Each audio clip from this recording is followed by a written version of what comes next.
If you have a beach or shallow area to build the lift, it is often the most convenient for installation. First, lay out the legs, feet, and cross beams to set up a foundation for the lift.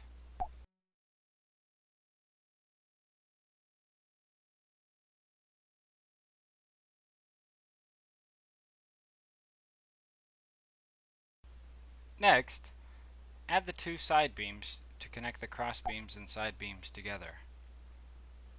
Make sure to measure the distance between the end of the cross beam to the side beam to ensure proper squareness of the lift.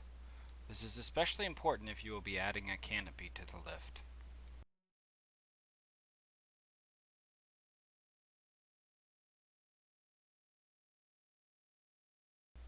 Next, attach the hydraulic beam, ensuring that the heads of the bolt are on the inside of the side beams and the nuts are on the outside of the side beams.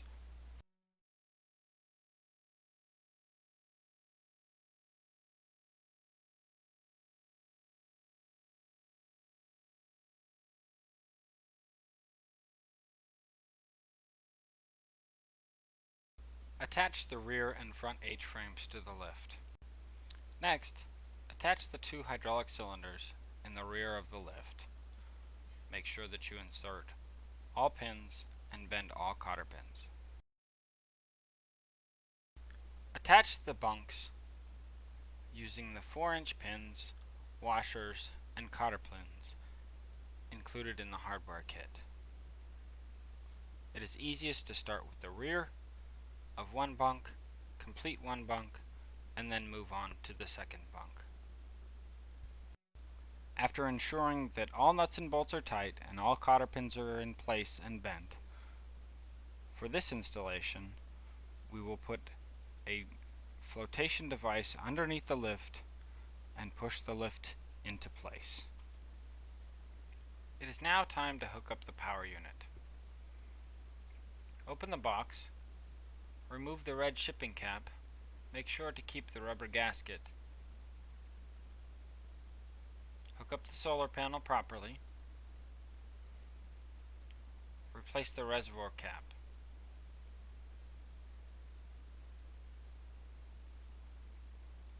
Insert the marine deep cycle battery, ensuring that the terminals are toward the center of the power pack box. The negative side will always be on the right hand side of the box, and the positive on the left hand side of the box.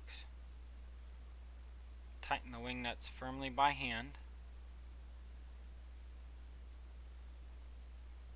and then using a pair of pliers, tighten the wing nuts another quarter turn until very snug. It is very important that the wing nuts get very tight to ensure maximum connectivity to the battery.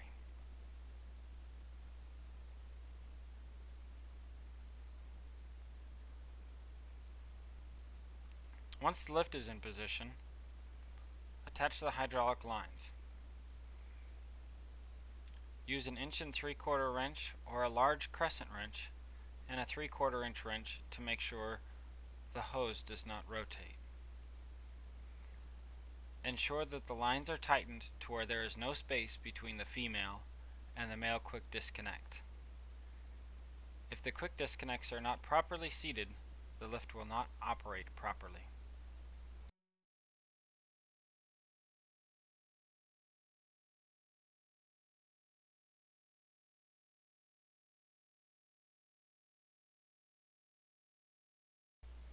Once the lift is in the approximately correct position, it's time to level the lift and make it square to the dock. The lift should be level within 2 inches on each corner. Take a tape measure and measure from the water line to the cross beam.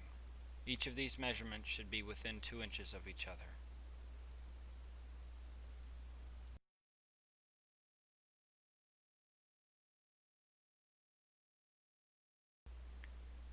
Use flotation devices such as a small piece of dock float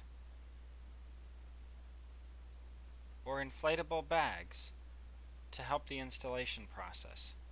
This will make leveling the lift much easier on the diver and much safer. By placing a small dock float underneath the bunks and lowering the lift down, it will allow you to give precise amount of flotation to the device and give an easy adjustment for the diver. Once the lift is level, it is now time to put the boat on the lift. Always use extreme caution when hand lining boats near the dock to avoid damage to the boat or to your diver.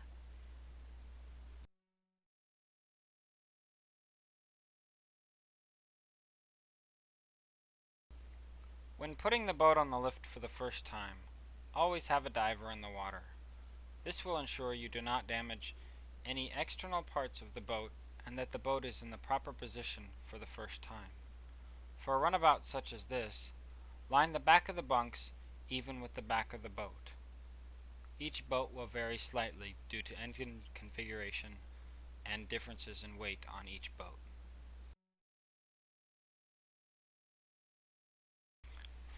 Slowly raise the boat with the remote controller. Keep in contact with your diver for any indications of sinking on any corner. This is especially important when dealing with a very muddy installation. If you know the bottom is very solid, you will not have to work with the bottom very much. However, in very muddy installations, it may take several attempts to raise and lower the boat before you're finally settled. Never let the front or the back get more than 8 inches out of level.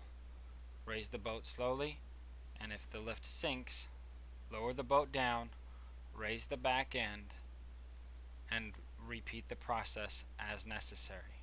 In muddy installations, it may take several attempts before the boat is secure. Make sure you always start it with enough leg and use large foot pads in muddy installations. Once the boat is fully up on the lift, have the diver check the level on each corner. Each corner should be within 2 inches. If any corner is off, or the desired level is too high or too low, adjust the level at this point. Deep water bracing is required when you are using 8-foot legs or longer. In this case, we'll be using a half set of deep water bracing because the back is in about 10 feet of water and the front is about 5 feet of water. Prepare the deep water bracing, putting the bolts through one side of each deep water brace and attaching the deep water brace plate with one of the bolts. Put the nut on each bolt slightly, which will aid in installation underwater of the deep water bracing. The first time you put deep water bracing on, put it loose, then put the boat on, and then tighten at the very end. Wrap the plate around the leg, undo the nut that you have prepared, slip the plate over the other nut, and replace the nut.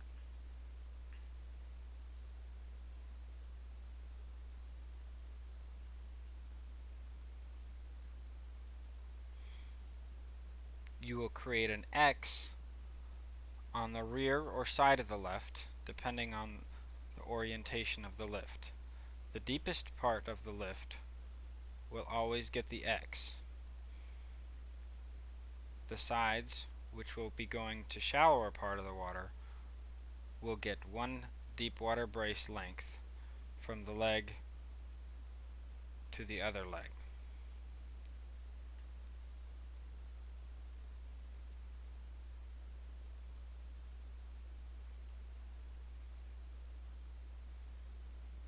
This is for demonstration purposes only. You will always put deep water bracing on underwater unless you have access to a crane. Never tighten deep water bracing completely until after the boat has had its full weight on the lift. If you tighten the deep water bracing in muddy situations before the boat has been on the lift, you can damage the deep water bracing.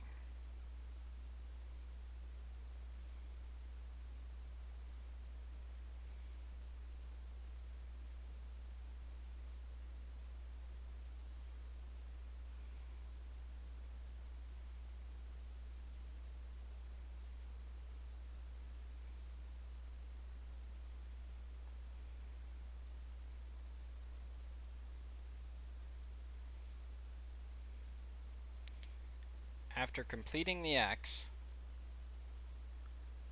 you need to make sure you put in place a bracket in the cross piece. This will keep the deep water bracing from sliding.